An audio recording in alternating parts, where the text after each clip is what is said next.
Salam damai sejahtera, tuan-tuan dan puan-puan dan saudara dan saudari yang saya kasihi, yang ada di kebaktian di sini pada pagi ini, hari Minggu, 25 hari bulan Jun tahun 2023 ya, dan juga kepada semua yang di luar sana melihat dan mendengar melalui Facebook.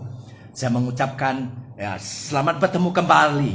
Ya, jadi kita di sini pagi ini sekali lagi kita mau mengisytiharkan seruan panggilan Tuhan bagi bangsa-bangsa daripada Mazmur 117 ayat 1 dan 2. Boleh kita angkatkan suara nanti ya? Ya, ikut saya ya. Sedia? Untuk semua yang melihat di dalam Facebook ya, untuk semua yang di dunia ini, amin. Ini adalah seruan panggilan Allah dari surga. Oke? Pujilah Tuhan. Hai semua bangsa. Pujilah Dia. Segenap manusia. Kasihnya kepada kita sungguh besar. Kesetiaannya kekal selama-lamanya. Amin. Haleluya. Yes, haleluya. Amen. Yes. Ya, selamat pagi sekali lagi. Yes, saya Pastor Miller Likut. So, hari ini khotbah saya, kita terus masuk ke dalam firman Tuhan ya. Yes.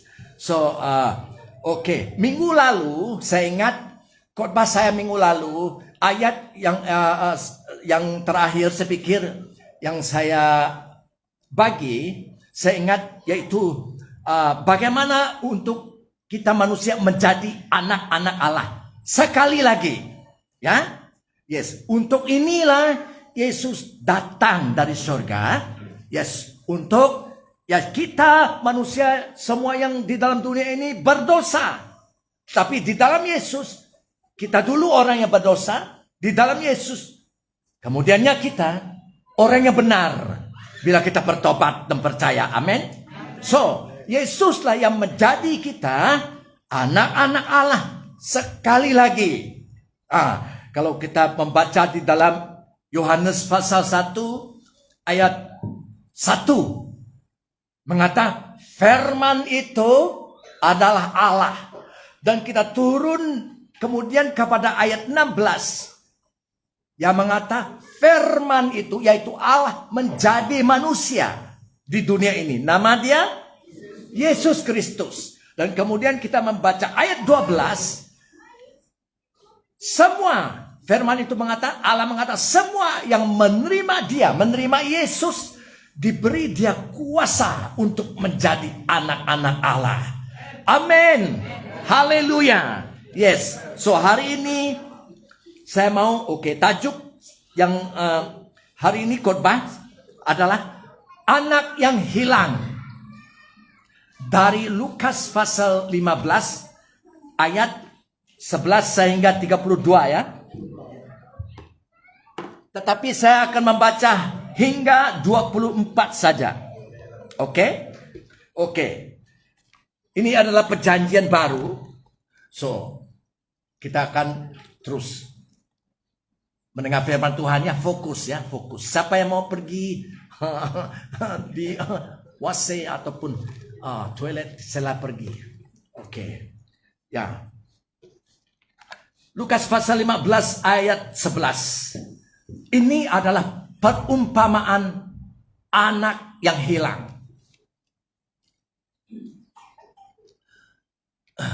Ini perumpamaan dituju Yesus kepada mereka yang di Yerusalem.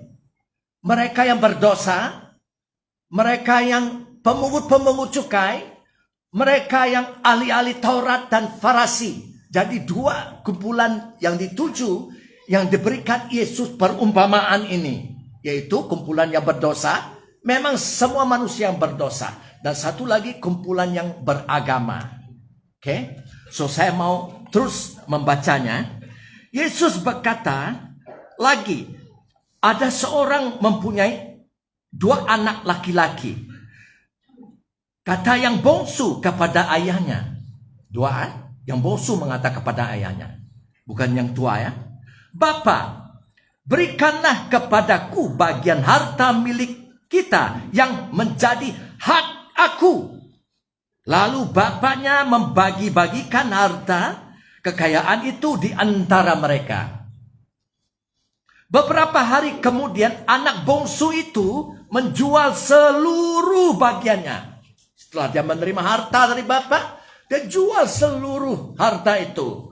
Dan dijual berarti dia sekarang untung ada menukarkan harta itu dengan keuangan lah. Duit ya, oke? Yes. Kemudian anak sulung itu menjual seluruh bagiannya. Itu lalu pergi ke negeri yang jauh. Negeri yang jauh, dia tidak mau dekat-dekat bapaknya. Dia tidak mau dekat-dekat sehingga saudara marahnya boleh melihat apa yang dia mau laku, hasrat di dalam hati dia. Dia mau jauh-jauh. Itu sebab dia menjual dan sekarang ada duit. Yes. Dan di sana, di negeri yang jauh itu, ia memboroskan harta miliknya itu dengan hidup berfoya-foya. Enjoy. Ya. Setelah dihabiskannya semuanya, timbullah bencana kelaparan di dalam negeri itu. Dan ia pun mulai melarat. Tiada duit lagi ya. Lalu ia pergi dan bekerja pada seorang majikan di negeri itu. Orang itu menyuruhnya ke ladang untuk menjaga babinya. Saudara, orang Israel tidak makan babi. Dan lebih-lebih lagi tidak menjaga babi. Ya, ini kita melihat ya. So, itu kita boleh ada yang khotbah yang lain lagi ya. Oke, lalu dia ingin di ladang babi ini ingin mengisi perutnya dengan ampas yang menjadi makanan babi itu, tetapi tidak seorang pun yang memberikannya kepadanya. Ayat 19. Lalu ia menyadari keadaannya. Sungguh diberkatilah bila manusia menyadari keadaannya. Itu permulaan sesuatu yang baik boleh berlaku. Amen. Lalu ia menyadari keadaannya, di mana sekarang di ladang babi, Katanya, so dia mengatakan kepada diri dia sendiri, betapa banyaknya orang upahan Bapakku yang berlimpah-limpah makanannya, tetapi aku di sini mati kelaparan, dia bilang. Aku akan bangkit dan pergi kepada Bapakku dan berkata kepadanya, Bapa, aku telah berdosa terhadap surga dan terhadap Bapa. Aku tidak layak lagi disebut anak Bapa. Jadikanlah aku sebagai salah seorang upahan Bapa. Salah seorang hamba-Mu pun cukup. So dia pulang kepada rumah Bapa dia. Maka berangkatlah ia dan pergi kepada bapaknya. Ketika ia masih jauh di ujung jalan, dia masuk kepada rumah bapaknya itu. Ketika dia masih jauh, ayahnya telah melihat dia. Lalu tergeraklah hatinya oleh belas kasihan. Hati siapa yang tergerak? Hati bapak dia. Oke. Ayahnya itu berlari mendapatkan dia, lalu merangkul dan mencium dia, memeluk dia, menerima dia, mencium dia. Kata anak itu kepadanya, Bapak, aku telah berdosa terhadap surga dan terhadap Bapak. Aku tidak layak lagi disebut anak Bapak. Sebelum ini dia memang anak Bapak. Tetapi setelah dia memboros, berfoya-foya, dia sekarang sedar, dia kembali kepada Bapa dan mengata, jangan panggil, jangan ambil aku menjadi anakmu lagi Bapa. Ambil aku saja menjadi hamba-Mu pun cukup. Slave. Hamba ya. Oke. Ayat 22. Tetapi ayah itu berkata kepada hamba-hambanya, lekaslah bawa kemari jubah yang terbaik. Pakaikanlah itu kepada dia dan kenakanlah cincin pada jarinya dan sepatu pada kakinya. Ayat 23. Dan ambillah anak lembu tambun itu, anak lembu yang gemuk itu. Sembelihkan dia dan marilah kita makan dan bersukacita. Sebab anakku ini telah mati dan menjadi hidup kembali. Ia telah hilang dan didapati kembali. Maka mulailah mereka bersukaria. Amen. Yes. So, kita melihat ini. Kita perlu dengan Alkitab juga menterjemah dan menerangnya. Apa maksud perumpamaan ini? Saudara, Yesus banyak kali di dalam hidupnya di Israel, dia bukan hanya mengajar terus dari firman yang keluar dari mulutnya, tetapi dia banyak kali juga mengajar dengan perumpamaan. Perumpamaan dalam BI adalah parable. Parable? Dalam Iban? Sempama. Oke. Ya. Jadi, apakah artinya perumpamaan ini? Perumpamaan adalah adalah cerita yang digunakan oleh Yesus untuk menyampaikan suatu pengajaran tentang kerajaan sorga, tentang Allah di sorga, juga tentang keadaan manusia. Itu perumpamaan. Amen. So, kita mau melihat kepada perumpamaan ini pagi ini. Yesus menggunakan perumpamaan dari apa yang dia cipta. Dari benih-benih, dari tanah, dari gandum, dari lalang. Dan di sini Lukas pasal 15 dia menggunakan anak domba yang hilang. Dan kemudian darham yang hilang, yaitu duit yang hilang. Dan ini adalah anak yang hilang. Oke? So, kita tahu. Sudah kita membaca tadi, yaitu anak yang bungsu itu. Dia sendiri mengeluarkan dirinya dari rumah Bapa dan pergi ke negeri yang jauh. Dan kita tahu keputusannya itu, ya, tujuannya tidak baik, bukan tujuan yang baik, ya.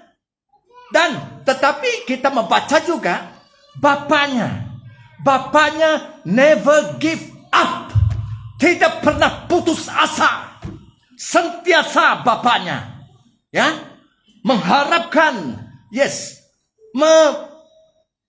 melihat kepada ujung jalan yang masuk ke dalam rumah Bapa setiap hari. Mengharapkan anak yang hilang ini, anak yang mengambil hartanya, pergi ke negeri jauh, balik kembali ke rumah Bapa. So, perumpamaannya apa? Kebenarannya apa? Allah adalah Bapa kita. God is our Father in heaven. Dia tidak pernah putus asa, give up. Dia sentiasa sampai sekarang mengharap-harapkan, memanggil semua manusia-manusia yang jauh sudah dalam dosa apapun di dunia ini. Mengharapkan mereka kembali kepada Dia. Allah Bapa yang mencipta segalanya. Ya, dia memanggil. Bagaimana dia memanggil? Dia menggunakan gerejanya. Amen. Itu sebab kita gerejanya memberitakan berita baik. Pagi ini saya sebagai pastor, saya memberitakan berita baik. Jadi hari ini Allah juga memanggil semua di dunia ini yang belum bertobat dari dosa. Kembali pulang, anak-anakku pulang. Come back to me. Pulang. Ini Bapa Surgawi. Kita sedih karena banyak Bapa di dunia ini bukan begini. Mungkin kamu banyak Bapa, Ibu Bapa tidak mempedulikan pada kamu. Menyakit hati kamu. Ada yang saya kenal. Seorang Kristen. Dia kena jail. Dia menjadi jahat. Membunuh. Karena ibu bapak tidak ada. Dia ditolak dari rumah. Tetapi puji Tuhan. Dia mengatakan pada saya, Pastor, di penjara ini aku menemui bapak. besar. The greatest Father. Aku membunuh. Kenapa aku tidak pernah dikasih, tidak pernah kenal kasih, tapi di penjara aku mengenal Allah sebagai Bapa yang sungguh indah. Itu hebat, luar biasa ya. Jadi kita melihat di sini, ya, Bapa dia, walaupun anak ini kurang ajar, memboros hartanya, pergi ke negeri jauh, bapaknya tidak pernah putus asa dan tidak pernah berhenti menunggu, melihat setiap masa, setiap hari di ujung jalan itu yang masuk ke rumah bapak, agar anaknya, anaknya balik. Sekarang Allah sudah memberi kita jalan untuk balik ke surga. Siapa jalannya? Yesus Kristus. Semua orang tidak ada dalih. There's no excuse. Alasan lagi. Karena Bapa sudah menghantar jalannya. Jalannya adalah Yesus Kristus. Yesus Kristus mengatakan di dalam Yohanes pasal 14 ayat 6. Mengatakan kepada orang semua. Aku adalah jalan, kebenaran, dan kehidupan. Tidak ada seorang pun boleh datang kepada Bapa di sorga kalau tidak melalui aku, kata Yesus. Amen. So, saya berseru, pulanglah kepada Bapa. Dia menunggu. Dia tidak akan menolak. Sebentar nanti kita akan terus melihat kasih Bapa kepada kita manusia tidak terhingga, luar biasa. Jadi bagaimana saya tahu Bapa itu menunggu, mengharap, tidak putus asa supaya anaknya pulang? Karena ayat 20 mengatakan ketika anak itu menjelma di jalan Nun, jalan ujung yang masuk kepada rumah Bapa itu, masih jauh lagi, ayahnya melihatnya. Ayahnya melihat. Adakah ayah itu setiap hari melihat keluarnya? Melihat keluar? Saya pikir begitu.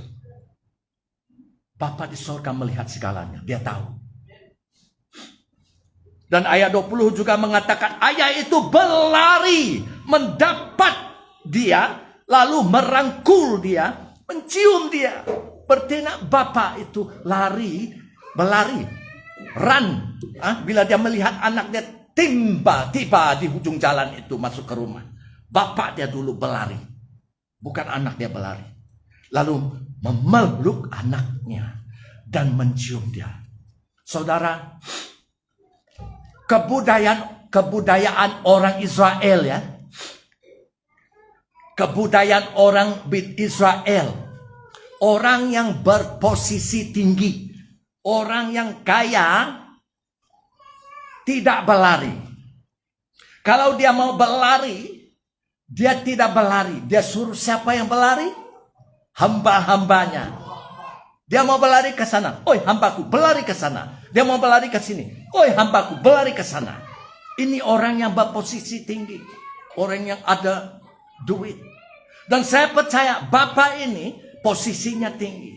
Dia juga ada duit. Karena di ayat 17 tadi dan ayat 22. Dia ada orang upahan, orang gaji. Dan ayat 22 mengatakan dia ada banyak hamba-hamba. So, kita melihat dia tidak suruh orang upahan, tidak suruh hambanya berlari. Dia sendiri pribadi berlari untuk memeluk, menerima anak yang hilang kembali.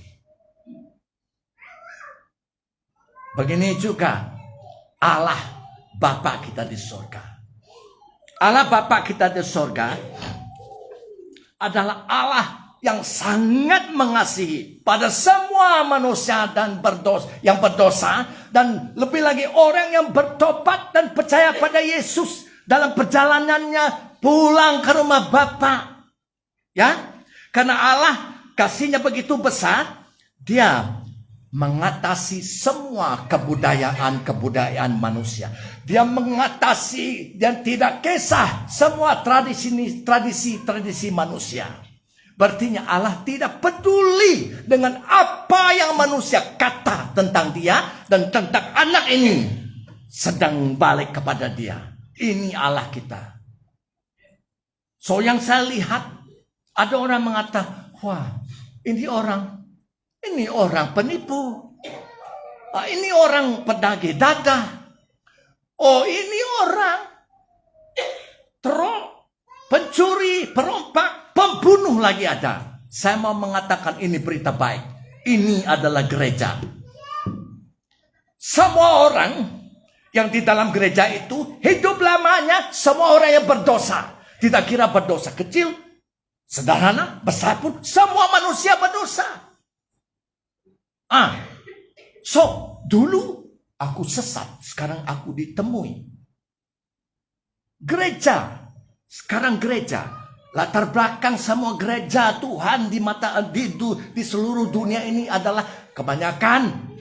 Bukan semuanya, kebanyakan di antara kita adalah orang yang penipu, orang yang mencuri, orang yang korupsi, rasuah, orang pemberontak, orang pembunuh pun ada. Ini yang saya kenal. Tetapi itu kita dulu orang yang berdosa. Dan di dalam Yesus kita balik kepada Allah. Allah menerima kita. Dia memulihkan kita sekali lagi sebagai anak-anak Allah. Seolah-olah kita tidak pernah berdosa. Itu sebab gereja sekarang semua orang Kristen yang percaya pada Yesus adalah orang kudus. Amen. Bukan 1-2 orang saja. Semua. Ini firman Tuhan. Luar biasa. Luar biasa. Allah kita baik. Amen. Allah kita baik. Sungguh-sungguh baik. Ya. Bila Allah melihat seorang yang berdosa itu membuat keputusan dan mau menyerah hidupnya kepada dia. Hari ini juga Allah membuka tangannya. Sekarang juga. Itu sebab saya berdoa, seringkali saya berdoa kepada orang yang belum bertobat percaya Yesus. Datang. Hari ini adalah hari keselamatan. This is the day of salvation. Besok yang mengatakan sama. Hari ini hari keselamatan. Allah panggil datang. Bila kamu menyadari keadaanmu, orang yang berdosa mengatakan aku mau balik kepada Engkau Allah. Dia membuka tangan. Dia memeluk. Dia bersuka cita. Happy. Yesus mengatakan di sini di dalam perumpamaan ini ayat 7, ini adalah ayat 7 adalah domba yang hilang. Sudah ditemui. Yesus mengatakan, begitu juga surga akan bersuka cita. Karena seorang yang berdosa kembali kepada Allah. Seorang. Waktu saya bercakap di sini, beratusan orang di seluruh dunia bertobat, percaya Yesus. Tidak berhenti. Surga bersuka cita. Amin. Dan Yesus mengatakan kemudian juga di ayat 10. Di antara malaikat pun ada sukacita. Berarti malaikat ada di surga. Malaikat ada di sini. Ada sukacita. Haleluya. Itu sebab kamu dan saya bila melihat orang mau datang ke gereja. Bukan datang ke gereja saja. Tetapi datang kepada Allah. Kepada Yesus. Itu penting sekali. Kamu akan tidak sama. Kamu menjadi orang baru. Orang yang luar biasa. Siapa namanya? Tuh, siapa nama kamu? Siapa kamu? Dan saya? Di dalam Yesus, anak-anak Allah. Yes, luar biasa ya. So, sebab di dalam ayat 22 sampai 24, rumah bapaknya ada pesta bersukacita. Karena anak yang hilang tuh menyadari diri, kembali bapaknya menerima dia. Ya, jadi semua orang yang berdosa, yang bertobat, yang percaya pada Yesus, Allah bila kembali Allah membuka tangan dan menerimanya. Allah akan mengampuninya. Allah yang kita sembah Allah yang mengampuni. Tidak kira berapa besar dosa dia. Adakah yang merogol orang, adakah dia membunuh. Bila dia bertobat, Allah mengampuni dia. Ini Allah yang kita sembah. Oh, haleluya. Saya bersuka cita karena nama orang itu di dalam rumah Bapa di sorga bila dia percaya pada Yesus. Kembali kepada Bapa ya. Jadi bukan hanya Bapa di dalam Yesaya pasal 43 ayat 25, tulis saja. Yesaya 43 ayat 25, Allah mengata, aku akan mengampuni dosa kamu. Dan kemudian Allah mengata, aku tidak akan mengingatkannya. Wah, saudara, Allah mencipta segala alam semesta yang segala isinya. Dia ingat semua. Dia tahu semua. Dia tidak pernah lupa. Tetapi seorang yang berdosa, bertobat percaya Yesus, kembali kepada Bapa Allah di sorga di dalam Yesus. Dia tidak mengingat dosa orang itu. Good news. Dia tidak mau mengingat. Berarti dia tidak mengingat. Kenapa? Karena orang itu di dalam Yesus telah diterimanya balik ke rumah Bapa. Menjadi siapa? Menjadi apa? Anak-anak Allah. Sekali lagi. Yes. So, bukan hanya saja Allah mengampuni, tetapi Allah yang menerima kita ini, orang yang berdosa, dia memulihkan manusia itu sepenuhnya sebagai anaknya. Sekali lagi, God restore you. Restore, memulihkan sepenuhnya, bukan setengah, sepenuhnya sebagai anak Allah. Sekali lagi, seperti Adam yang sebelum dia berdosa. Luar biasa ini. Jadi kita berdoa, Allah masih panggil kita berdoa, berseru balik kepada Allah. Yang masih tinggal dalam dosa, kamu tahu, datang kepada Allah di dalam Yesus hari ini. Dan Allah tetap menerima. Tidak berubah. Tuhan Yesus tidak berubah. Tidak berubah. Tidak berubah. Tuhan Yesus tidak berubah. Kalau saya lupa sambung. Alright. So, firman dia begitu juga. Dia masih sama. Dia hadir di sini.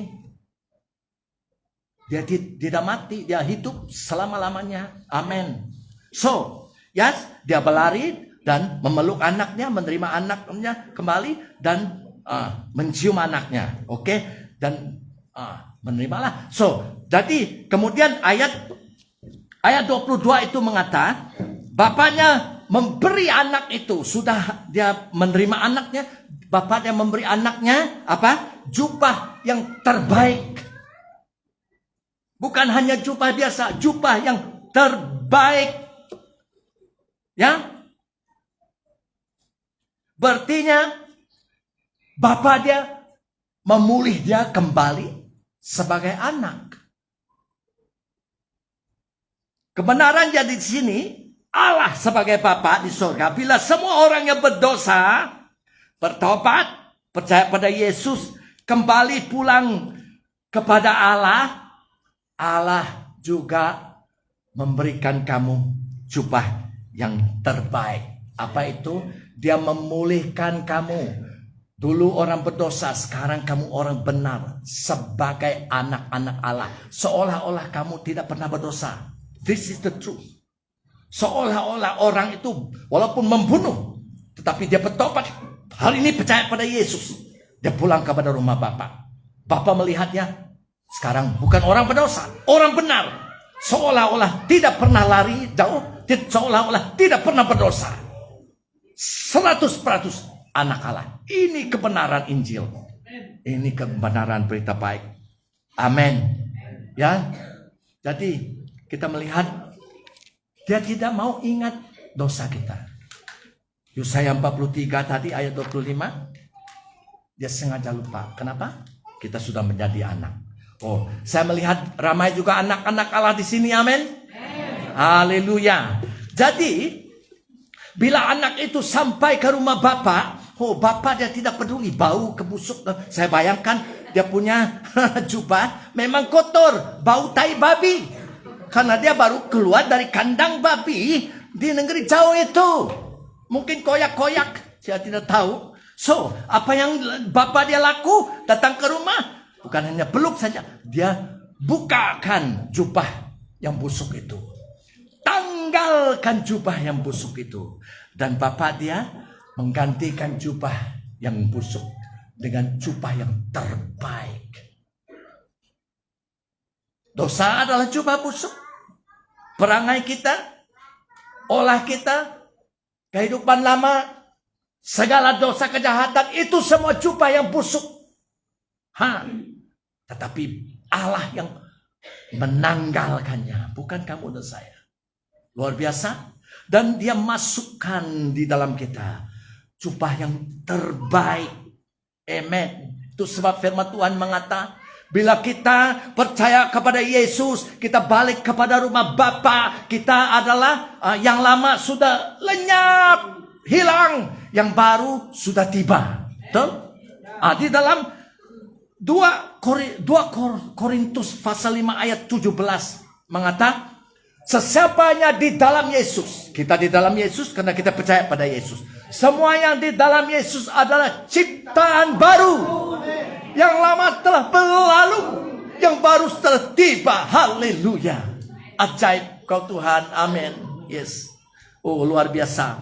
Jadi kita melihat di sini, bila anak itu datang ke rumah Bapak tidak menutupi hidup lamanya, tetapi Bapak menggantikannya sepenuhnya dengan yang terbaik.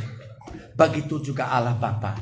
Allah Bapa di surga, bila kamu dan saya datang kepadanya, bertobat dan percaya pada Yesus, kita selamat di rumah Bapa. Allah tidak menutupi dosa kamu.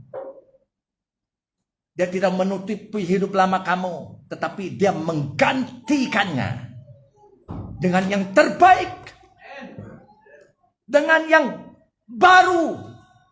Dia memberi kita hati yang baru, roh yang baru, dan pikiran kamu mulai pada hari itu mulai diubah dan dibarui oleh firman Allah. Luar biasa. Kita makin menjadi seperti Yesus, anak Allah. Amin. Jadi kita melihatnya, bapaknya kemudian sudah dia memberi jubah yang terbaik. Bapak masukkan cincin di dalam jarinya, cincin, ring, cincinnya. Wah, ini luar biasa. Ya, cincin itu melambangkan kuasa dan otoritas bapaknya. Ahli, dia sekarang menjadi salah seorang ahli keluarga bapaknya. Dia ada kuasa, ada otoritas di dalam hidup mereka di Israel pada zaman itu. Mereka tidak pakai pen untuk menandatangan, tetapi mereka yang orang kenamaan ada cincin, ada lambang. Cincin itu adalah seal, cop meterai. Kalau dokumen itu dicop cincin oleh bapaknya, itu adalah asal original, tidak boleh diubah. Jadi bila bapak dia memberi anaknya ini cincin, bapak dia mengatakan, aku kembalikan kuasaku, otoritasku kepada engkau anakku. Right? Indah?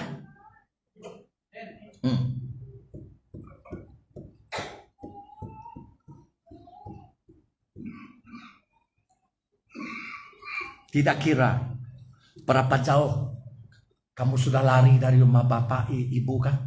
Tidak kira berapa besarkah dosa kamu.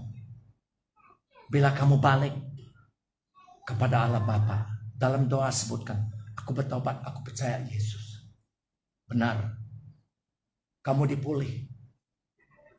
Bukan hanya dipulih, diterima menjadi anak Allah, tetapi diberi Yesus kuasa, otoritas. Apa itu? Itu cincin. Cincin itu adalah kuasa, otoritas. Apa yang firman Tuhan mengatakan sekarang? Yesus memberi kamu Roh Kudus. itu adalah meterai, seal. Saya mau membaca di sini daripada Roma pasal 8, dalam BM ya. Roma pasal 8 tulis saja ayat 15 sehingga 16. Cincin itu melambangkan seal, kuasa otoritas bahwa kamu sekarang adalah sebahagian daripada ahli keluarga Allah. Tidak boleh diubah. Amen. Sebagai anak Allah. So, di sini seal itu, materai itu juga, cincin itu juga adalah Roh Kudus. Saya mau membaca ya. Roma pasal 8 ayat 15. Roh, yaitu Roh Kudus yang dikaruniakan, yang diberikan oleh Allah kepada kamu, kepada kita yang percaya pada Dialah, tidak memperhambakan kamu. Memperhamba? Anak itu mau menjadi hamba, Pak. Bapak dia tidak mau menerimanya sebagai hamba. Bapak dia mau menerimanya sebagai anak. Amen. Sehingga kamu hidup dalam ketakutan lagi, tidak takut lagi. Sebaliknya roh itu, yaitu roh Allah, Roh Kudus, menjadikan kamu anak-anak Allah. Right? Roh Kudus menjadikan kita anak-anak Allah. Itu cincin lambangnya di dalam kebudayaan orang Israel pada zaman Yesus. Dan dengan kuasa roh Allah itu, Roh Kudus, kita memanggil Allah Bapa, ya Bapa. Wah, dan sekarang kita boleh memanggil Allah Bapa, Bapa. Amen. Dan dia mendengar, dan dia melakukan perhubungan yang intim, yang hidup dengan kamu dan saya. Amin. Luar biasa. Saya berdoa agar telinga dan mata rohani kita terbuka, ya, baik yang kita sudah menjadi anak Allah ini, membangunkan lagi iman kita, iman, ya. So, dalam Galatia juga pasal 4 ayat 6 sampai 7 saya mau membaca. Galatia pasal 4 ayat 6 sampai 7. Karena kamu, ini gereja ya, kamu yang percaya pada Yesus, yes, yang sudah menjadi anak-anak Allah ya. Karena kamu anak-anak Allah ya. Allah menyuruh roh anaknya, yaitu Roh Kristus, juga dipanggil Roh Kudus ataupun Roh Allah, masuk ke dalam hati kita. Oleh roh itu, roh itu yang menyebabkan kita berseru. Roh Kudus itu yang menyebabkan kita berseru, Bapa, ya Bapa. Allah di surga menjadi Bapa ya. Dengan demikian kamu bukan lagi abdi, bukan lagi hamba, tetapi anak. Karena kamu anaknya, Allah akan mengurniai kamu segala yang telah disediakan untuk anak-anaknya. Wow. Kita adalah warisan harta-harta Allah. Segala berkat di surga telah diberinya kepada kita anak Allah. Amin. Amin. So, luar biasa. So, setelah dia memberi baju yang baru, jubah yang baru, dan cincin yang baru juga dimasuk, dan mengatakan dia benar-benar anak Allah. Ada otoritas dan kuasa sekarang. Dan kemudian Allah mengatakan berikan dia kasut. Ayat 22. Berikan dia kasut sepatu. Sandals. Because orang dulu tidak pakai kasut, dia pakai sandal ya. Di kakinya. Ya. Jadi anak ini saudara, bila dia pulang, dia tidak memakai kasut, tidak ada sandal. Kenapa? Bagaimana saya tahu? Sebab di negeri jauh itu, di ladang babi, dia sudah sedar keadaannya kan. Dia kan mengata, aku akan pulang. Tidak lagi aku layak menjadi anakmu Bapa, tetapi ambillah aku menjadi hambamu. So dia pulang ke rumah bapak dia tanpa berkasut. Kenapa? Hamba tidak menggunakan kasut. Hamba tidak pakai kasut. Dia sudah memutus untuk menjadi hamba bapaknya, untuk berjalan kaki ayam seumur hidup. Hamba ya. Tetapi bapak dia bukan begitu. Begitu juga Allah kita bukan begitu. Ya. Bila seorang yang berdosa yang balik kepada Bapa di dalam Yesus, bertobat percaya pada Yesus, dia ada kasut. Semua kita ada kasut.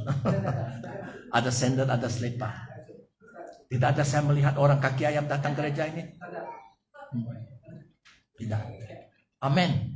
So, dia ada kasut. Apa arti ada kasut itu? Kasut, saudara, kasut kita berjalan dengan kasut kan? Di dalam Alkitab, berjalan dalam roh. Berjalan di dalam Yesus. Dengan Yesus berarti hidup di dalam roh. Hidup seperti kehendak Tuhan. Itu jalan. Dan kita berjalan dengan kasut. Ya? Ada kasut? Yes. Oke, berjalan dengan kasut. Ya, berartinya Allah mengatakan kamu tidak boleh lagi hidup kehidupan yang lebih rendah daripada yang telah ditentukan Allah bagi kamu dan saya. Kenapa? Karena sekarang kamu adalah anak Allah. Hiduplah seperti anak Allah. Hei gereja, hiduplah seperti anak Allah. Amen. Haleluya.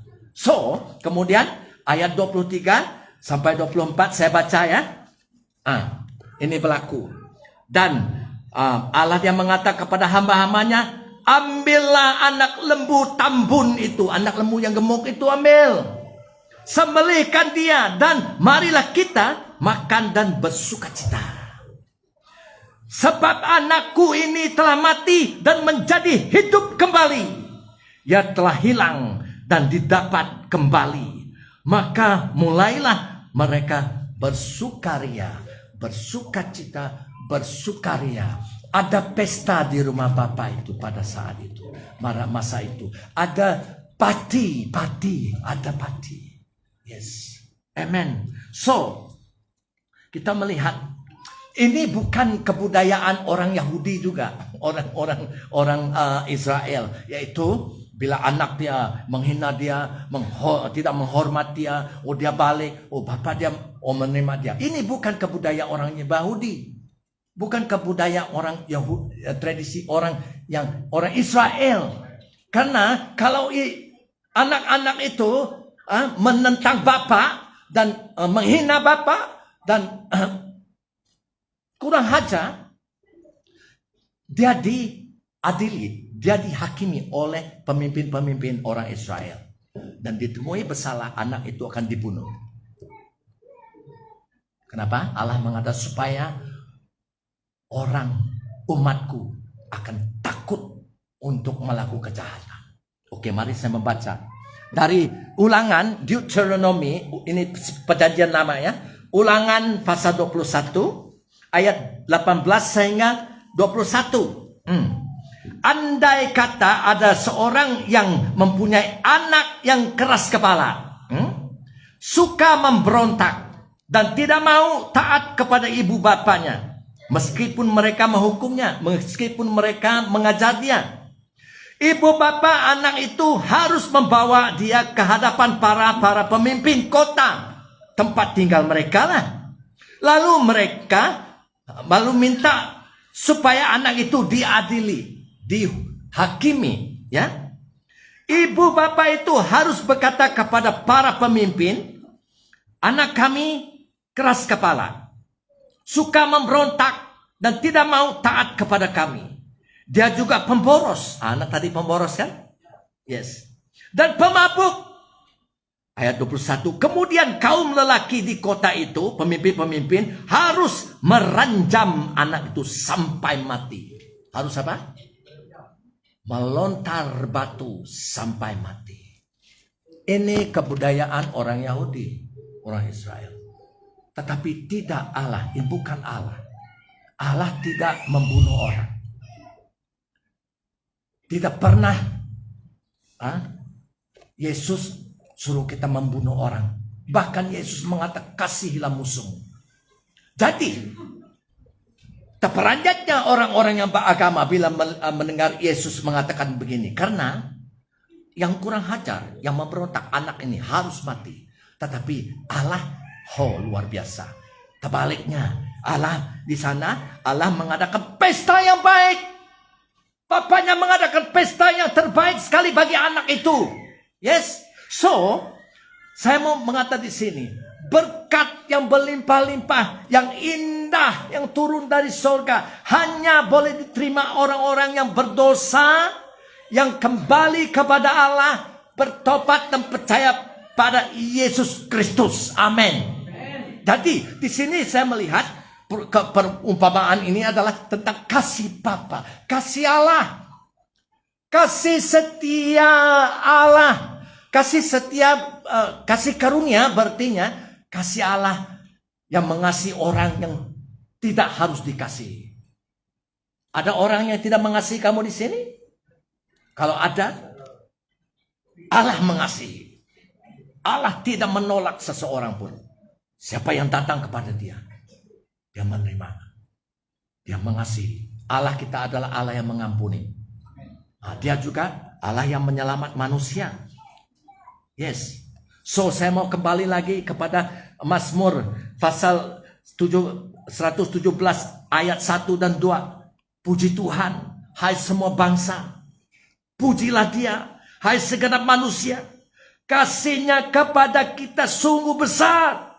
Kesetiaannya kekal selama-lamanya. Amin. Amin. Haleluya. Ada sukacita? Amin. Yes. So sebentar nanti saya mau undang siapa yang mau pulang kepada rumah Bapa. Jangan membuangkan peluang ini. Yes. Yes. I was lost, but now I'm found. I was dead, but now I'm alive in Christ Jesus. Aku dulu sesat, semua kita. Kini ku ditemui. Dulu buta, kini ku melihat. Karena kasih karunia Allah. Ajaib, benar, anugerah, pembaru hidupku. Ku hilang buta dan bercela, olehnya ku sembuh. Dia bukan hanya mengampuni dosa kita, dia menerima kita. Lebih daripada itu, dia menyembuhkan segala penyakit dan membebas kita daripada kegelapan. Amen.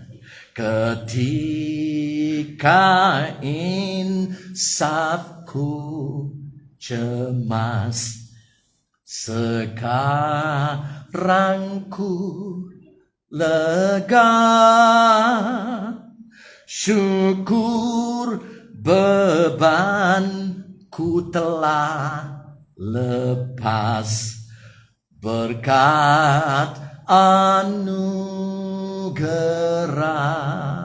Satu lagi. Ku dapat janji yang teguh. Ku harap sabdanya, dan Tuhanlah perisaiku. Dia pelindung kita, dia menjagai kita tetap selamanya. Kemuliaan bagi Tuhan Yesus Kristus kekal selama-lamanya. Amin. Haleluya. Yes. Thank you. Kita bertemu lagi ya. Minggu depan. Tuhan memberkati.